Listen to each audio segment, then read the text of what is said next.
Now I have the next two Here games. we go. So Let's do this. The Cult of Hockey podcast by the faithful and for the faithful. I'm David Staples of the Edmonton Journal. And I'm here tonight with Bruce McCurdy. Hey, Bruce. hey, David, another polished and highly professional start by us. Kind of like what the Oilers did at the start of Oh, game yeah. tonight, Well, eh?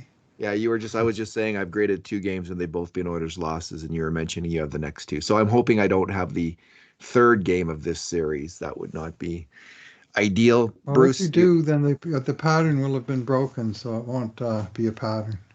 there you go. Because Kurt There, and I got the wins, and we're doing the next two. So there you go.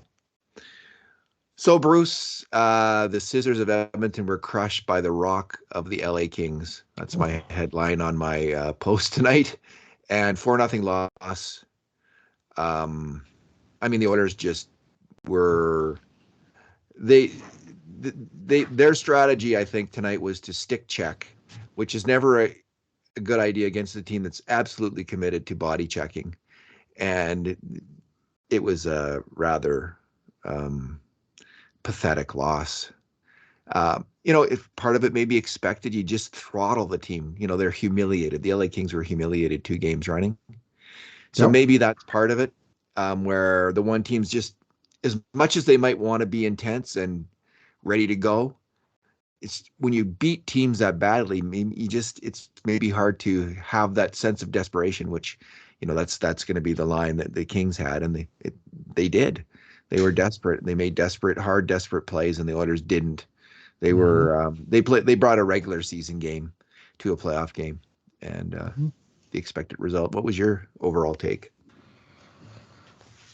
Much the same. I mean, it was a hard game, and LA played a hard game, and the Oilers answered it sporadically. But I didn't think they were near as consistent about bringing the hard grind to this game as the Kings were.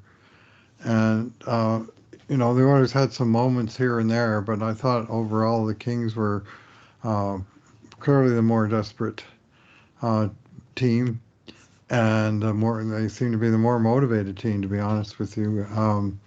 After getting shellacked twice in a row by 6 goals, I guess it's only human nature to think, oh, we've got these guys number.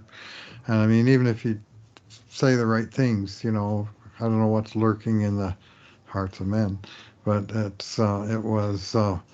Edmonton was inferior out of the gate, and despite all the stats saying this was an even game, I didn't see it as an even game. I saw it as score effects that should have favored Edmonton and really didn't, and LA just kept bringing it on the shot Yeah, clock and the battles, and it was a game where the better team on the night won the game. So, I think the shots total actually, Bruce, hmm was a fairly yeah, accurate barometer of the game, 46-31. hmm That's about the difference between the two teams. On the grade A shots, the Oilers, it was 12-11 for the Kings. And of the subset of 5 alarm shots, the most dangerous of all of scoring chances, it was 6-6. But the Oilers, they didn't get them. They actually did get them at timely moments, I should say. There was Kulak's shot with 3 seconds left in the first, which if he had scored, I just oh had a sense, like I really yeah, felt I did like the too. way the game was going at that point, I thought if he scores, they can win this game. But it seemed like such a big moment because the Oilers really didn't have anything. And then there was another big moment at the end of the third, with Yamamoto and Kane, where they had just two absolutely spellbinding chances, and Yeah. Jonathan Quick was able to stop them. Bruce, this is our two good things, two bad things, and two numbers podcast, and you can get it rolling with your good thing. Okay, well, here's my good thing. Edmonton needed to get a split in Los Angeles, and they got one.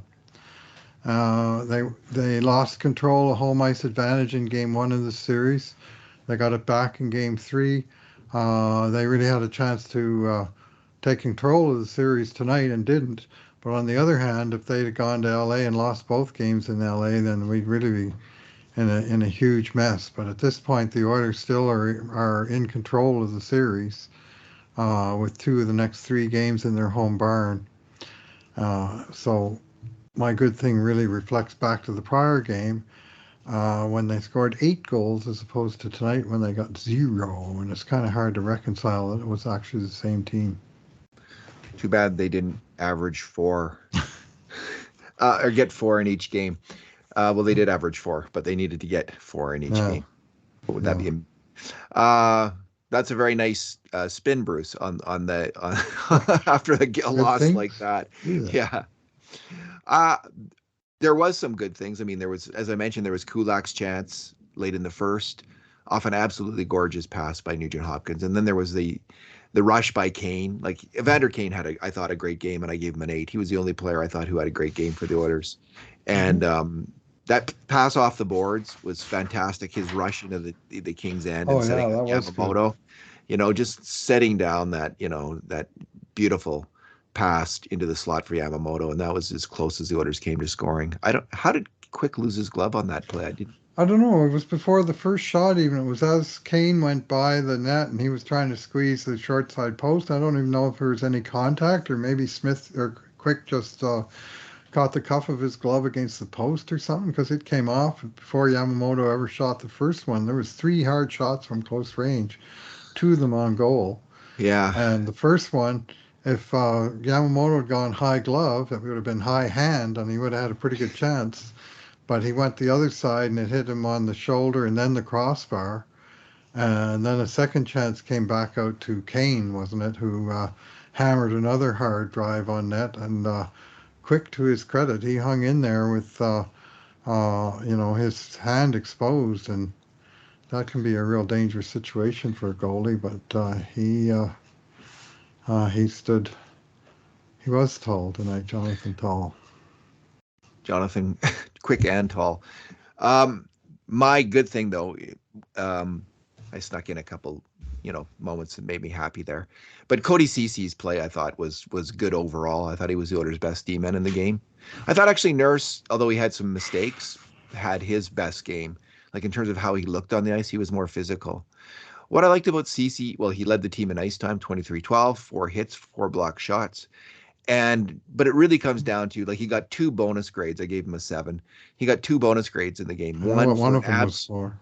yeah, well, absolutely brilliant play where the puck goes into the Oilers. It's a crease play. It's scrambling around the crease, and it's Brendan Lemieux has a wide open net to score, Mm-hmm. but Cody Cece gets great body position on him and muscles him way off the puck.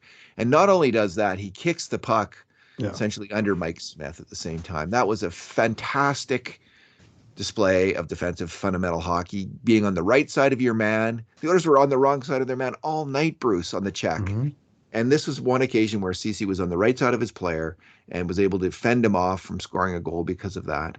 So that was his first full bump of a mark in his Mm-hmm. grade. And then the second one came late in the third period when Blake Lizotte decides he's going to, Cece takes a shot at one of the Kings forwards. Mm-hmm. Roughs him up a little bit. And the Oilers were very frustrated by then because of Grunst. I think this came after, if I'm not mistaken, Grunstrom's Yes. torpedo play at the net, Mm-hmm. um, which I actually think the refs got right. We can talk about that if we want later on. But anyway, Lizotte, Blake Lizotte comes to the rescue of his teammate, and that was right out of Stampede Wrestling. I Mm-hmm. mean, Lizotte is lucky that he did not get the pile driver in that Yeah. moment, but he did get the full body slam. He Mm-hmm. gave him the old Stu Hart, pick him up and throw him to the mat, body slam. He was hustling Mm-hmm. him with muscle.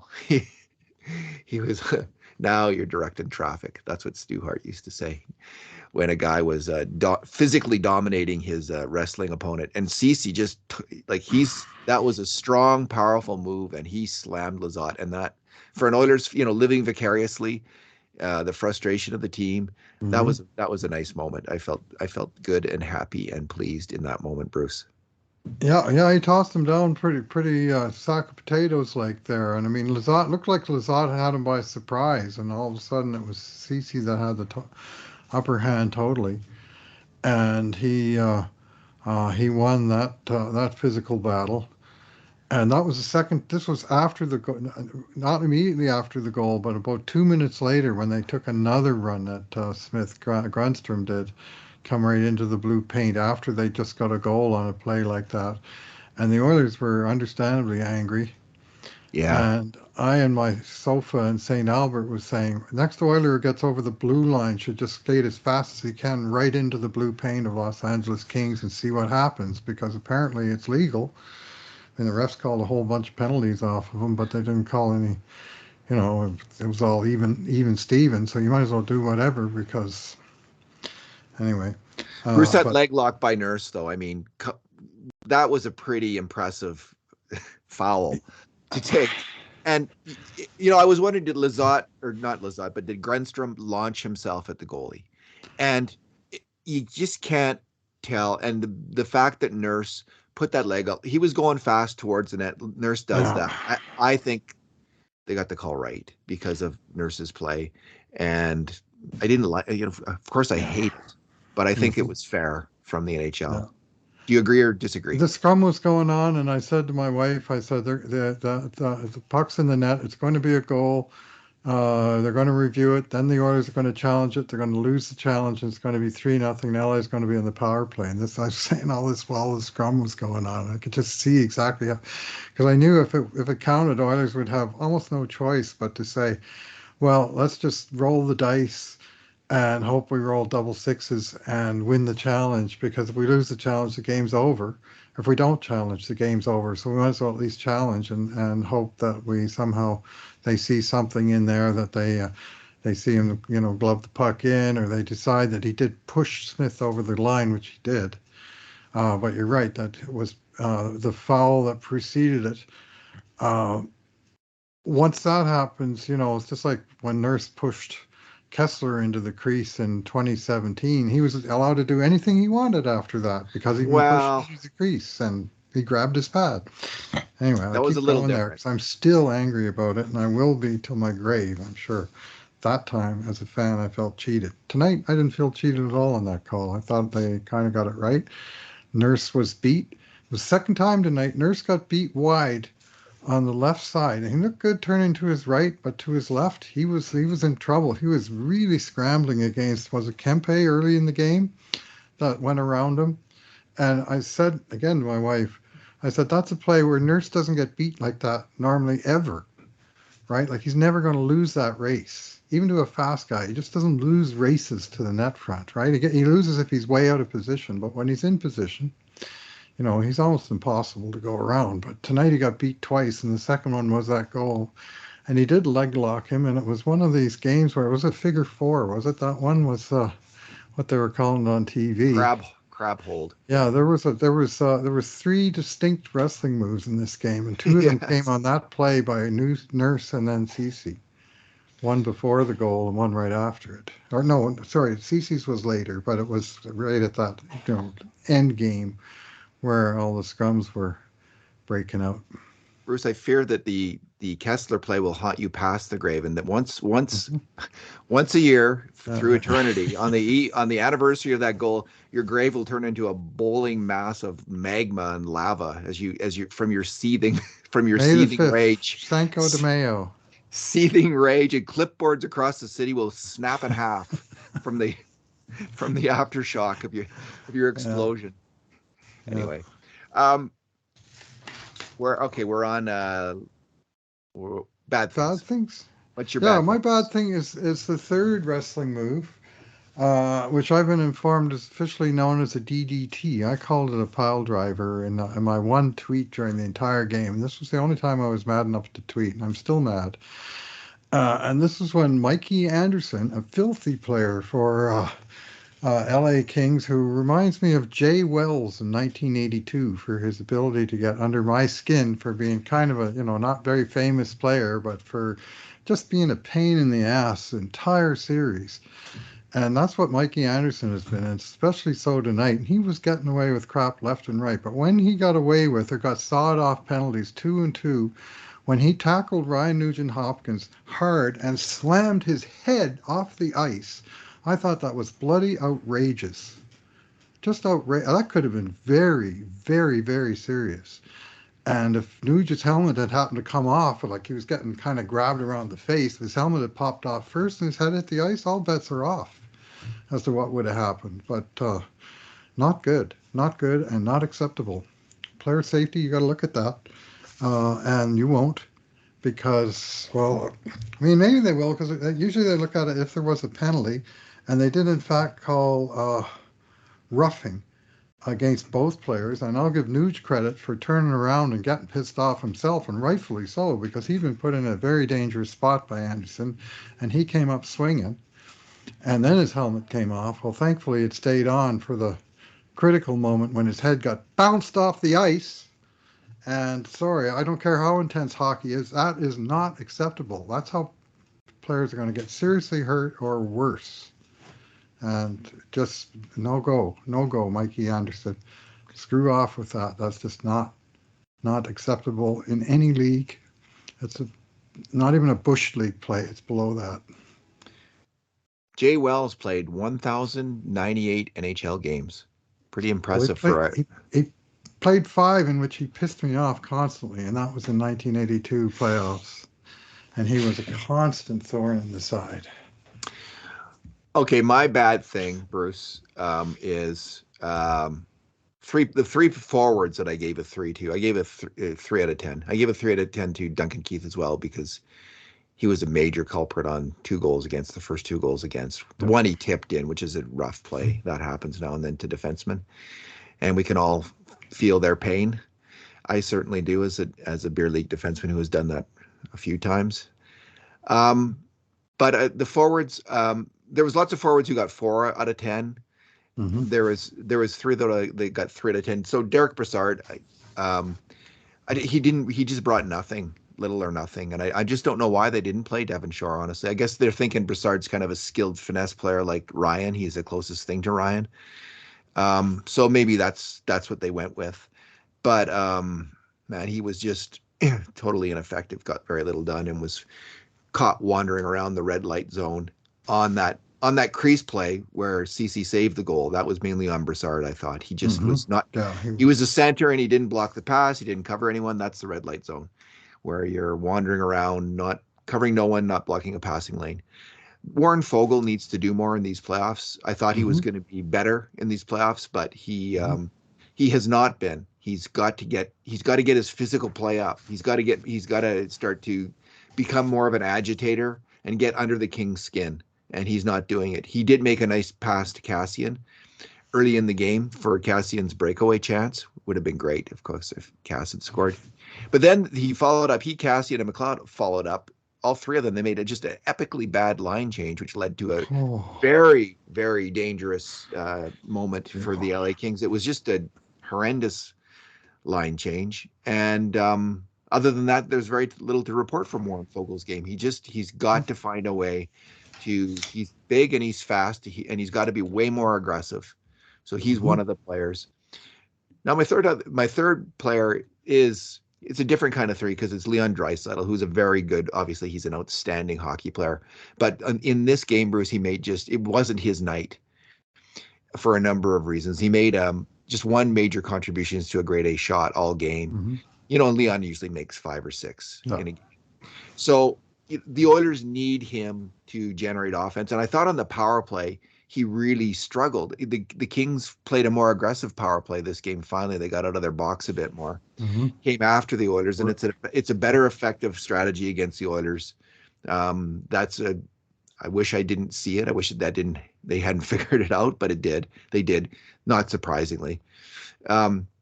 Anyway, Leon was struggling to make plays on the power play. And when he finally got off. I don't know if it was actually on the power play that he got off. He finally got off his dread executioner shot where he whips his stick hard at the net on the one-timer early in the 3rd period, and he hit the side of the net.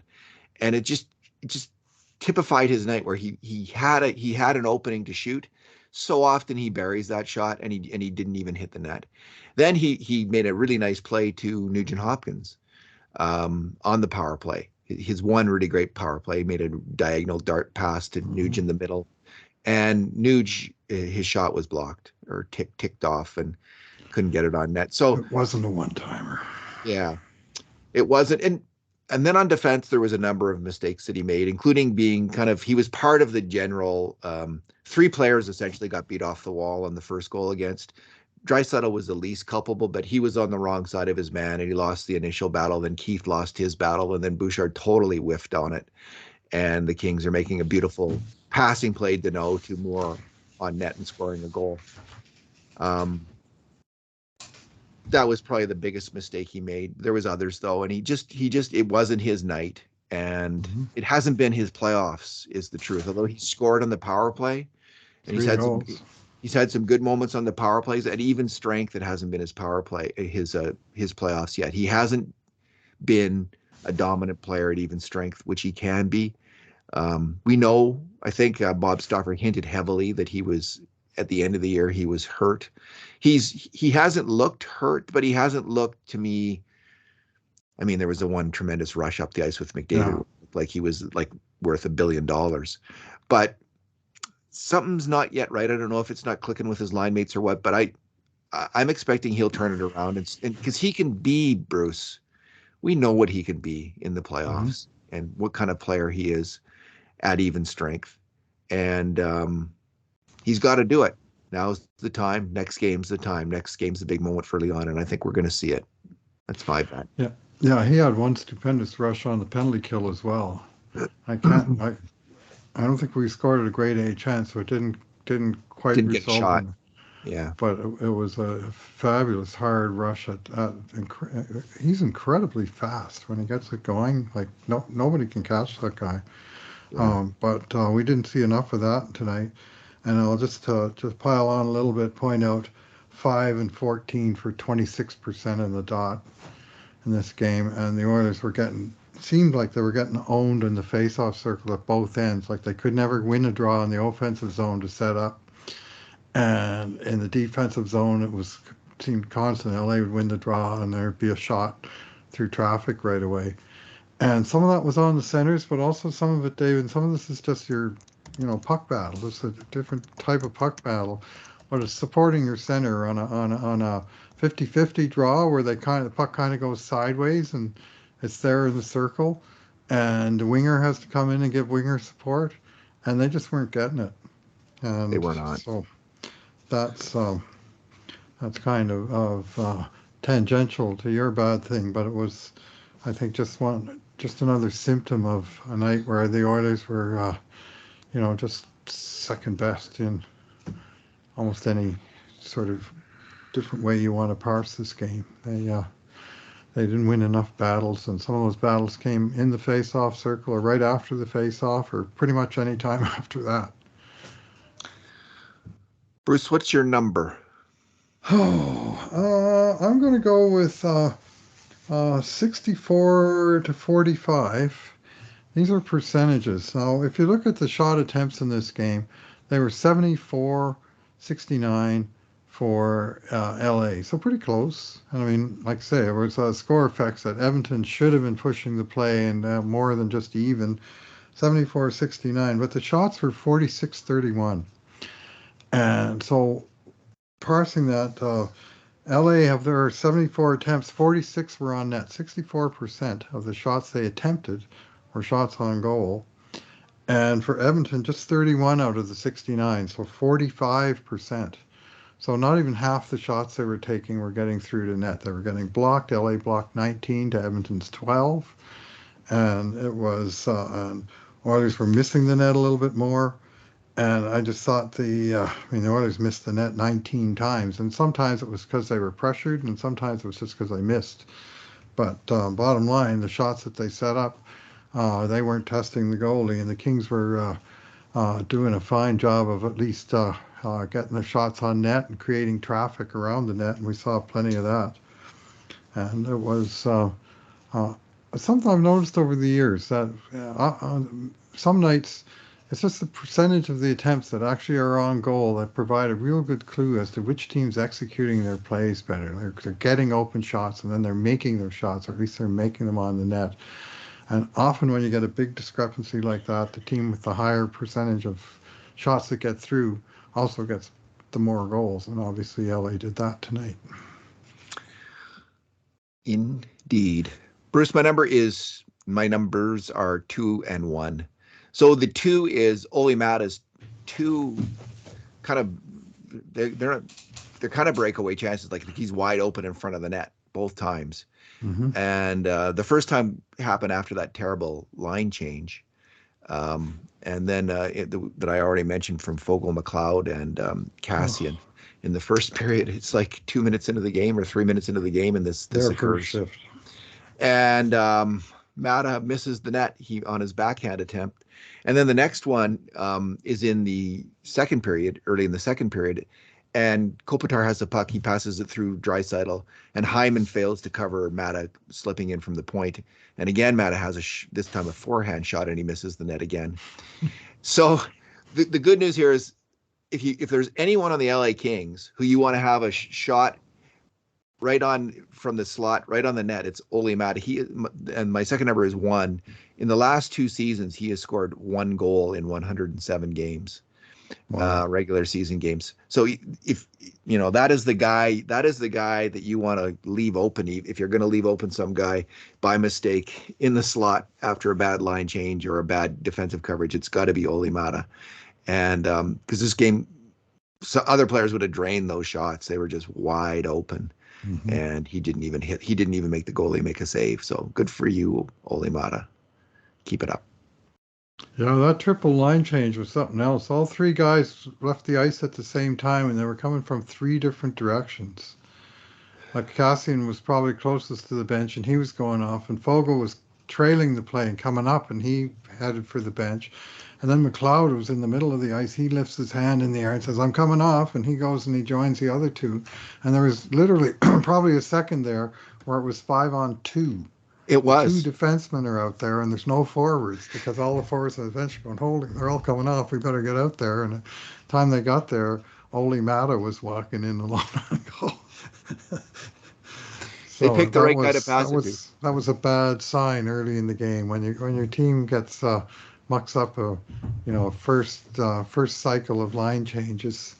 It's maybe a clue that you're not quite focused on the task at hand. As just one small thing that went wrong. It could have been really big, but it's one little sign of a team that wasn't really in sync. When you have 3 guys all changing at the same time, and none of them going, maybe I better hang around out here for a bit while the other guys change. Well, and that it was like, it wasn't even the first really bad sign. Like the first one was when they get that hard point shot and Smith kicks out the rebound. And Lizotte puts it off the post, right? Mm-hmm. Right. I mean, that was a good luck moment. So you're thinking, oh well, they got some good luck. They didn't look good on the play. Bouchard kind of coughed the puck up the middle of the ice. Again, eh? Yeah, and they had a rough first period. They did. Well, Bruce, we will be back at this again, I guess. When? 2 more times at least. Tuesday night. Tuesday night. Yep, 2 more times. Tuesday night back in Edmonton, and the Oilers have to make home ice advantage count. Blake Lizotte, I'm just going to mention him. He was named a star in this game, and rightfully so. He was all over the ice. He had 8 shots on net in this game. His line with Dustin Brown and Brendan Lemieux, which is not exactly 3 stars, had 15 shots for the Kings tonight. And the Oilers, I don't think they had a single bottom 6 type player that was even in the same general league as those guys. They just, and I'm not going to say the bottom 6 blew the game for Edmonton, but they got outplayed. The top 6 got outplayed. The defense got outplayed. The goalie got outplayed. And Jay Woodcroft in his post-game just says, to a man, we can be and have to be better. And he was not wrong. He gave it the old Todd McClellan, the short, sweet. He was civil enough. Todd was pretty abrupt the other night. Jay answered the question. I mean, he said the same thing 3 times. To answer 3 different questions, he said, to a man, we need to be better. And, well, I kind of liked not singling out guys on the team, so that was why I thought I'm not going to just point out any one guy, because to me it was team-wide. The Kings were better, and they deserved to win, and the Oilers were worse, and they deserved to lose, so they lost. So what do you learn from that, right? I said to my wife early in the game, you're going to encounter adversity sometimes in the playoffs, and how do you respond to it, whether it's in-game or whether it's the next game, is what decides, if your team's got what it takes. So next game, Yeah. they're going to need to respond because tonight they really didn't.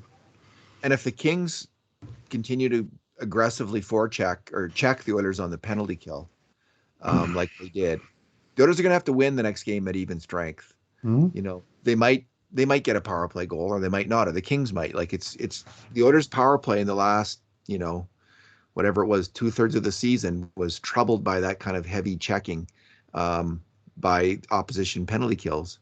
So yeah, it's going to have to be a really hard nosed game at even Yeah. strength, and they didn't come close to playing that game Nope. tonight. Let's leave it there, Bruce. Thanks for talking tonight. Thanks for listening, everyone. And in the meantime, and in between times, this has been another edition of the Cult of Hockey podcast.